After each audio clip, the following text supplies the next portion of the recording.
Welcome to this tutorial on SQL window functions for advanced analysis. This is what we are going to learn today in this video. Stay tuned till the end.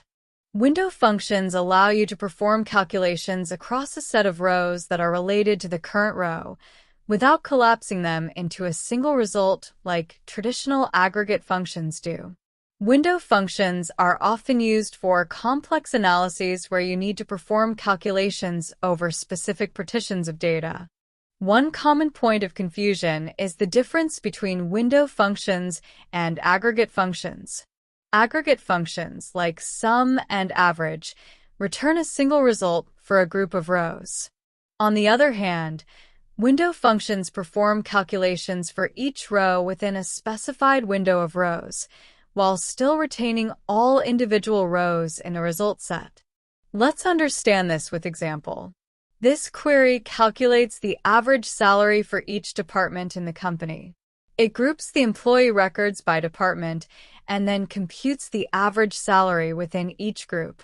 This query retrieves the employee's ID, department, and salary, and also shows the average salary for their department. Instead of grouping the rows, it uses a window function, so every row contains the average salary for that employee's department while keeping all employee details visible. The basic syntax of a window function includes the function itself and the over clause. The over clause defines the window, or the set of rows, over which the function should operate.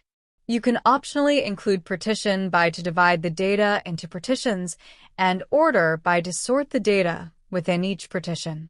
This query is an example of basic Windows function that ranks employees within their department based on their salary, from the highest to the lowest.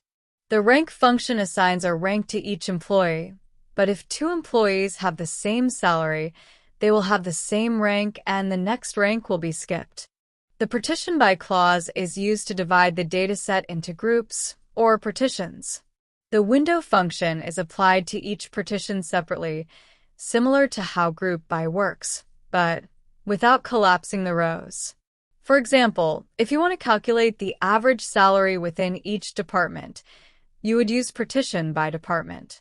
The order by clause within the overstatement is used to order the rows within each partition. This is essential when using window functions like rank, row number, lead, and lag, which depend on the ordering of rows within a partition. This query assigns a unique row number to each employee in their department based on their salary. It's similar to rank, but it doesn't skip numbers if multiple employees have the same salary. The employee with the highest salary gets row number 1, the second highest gets row number 2, and so on. The row number function assigns a unique sequential integer to rows within a partition, starting at 1. It's useful when you need to create row numbers or find the first or last row in each partition. The rank and dense rank functions are used to rank rows within a partition based on the values in a specified column.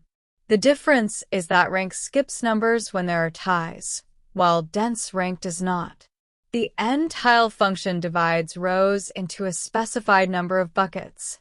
For example, you can use it to divide employees into quartiles based on their salaries. This query ranks employees by salary in two ways. Rank. If two employees have the same salary, they get the same rank, but the next rank is skipped. Dense rank. Similar to rank, but the next rank is not skipped, even if multiple employees share the same salary. This query divides employees into 4 equal groups, quartiles, based on their salary, with the highest salaries in quartile 1 and the lowest in quartile 4. The n-tile function evenly distributes employees across the specified number of groups, in this case 4. Window functions also allow you to perform aggregation over a window of rows, rather than the entire dataset. You can use sum, average, min, and max as window functions, allowing you to calculate running totals, moving averages, and more. This query calculates a running total of the salary within each department, ordered by employee ID. A running total keeps adding the salary of each subsequent employee within the department. The lead and lag functions allow you to access data from previous or subsequent rows. This is especially useful when you need to compare a row to its neighboring rows, such as calculating the difference between current and previous sales. This query shows the previous salary in the employee list by using the lag function. For each employee, it looks at the salary of the employee who appears just before them, ordered by their employee ID. This query shows the next salary in the employee list by using the lead function. For each employee, it shows the salary of the employee who comes directly after them, ordered by their employee ID. Let's apply what we've learned in a practical example. Imagine you are tasked with analyzing sales data to find the running total of sales, rank products by their total sales, and calculate the difference between current and previous sales for each product. This query calculates the running total of sales for each product, ordered by the date of the sale. A running total means it keeps adding the sales amounts as time progresses.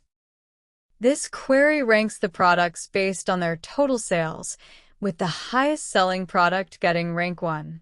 It groups the records by product and sums the total sales for each product. Moving on to our next query, and this will be our last query for this video. So, this query calculates the difference between the current sale and the previous sale for each product, ordered by the date of the sale. In this video, we explored SQL window functions, including their syntax and various use cases. We learned how to use functions like row number, rank, lead, and lag for advanced data analysis. Window functions provide flexibility when you need to perform calculations over partitions of data without losing detail. In the next video, we'll focus on optimizing SQL queries for large data sets to ensure performance and efficiency in your analyses.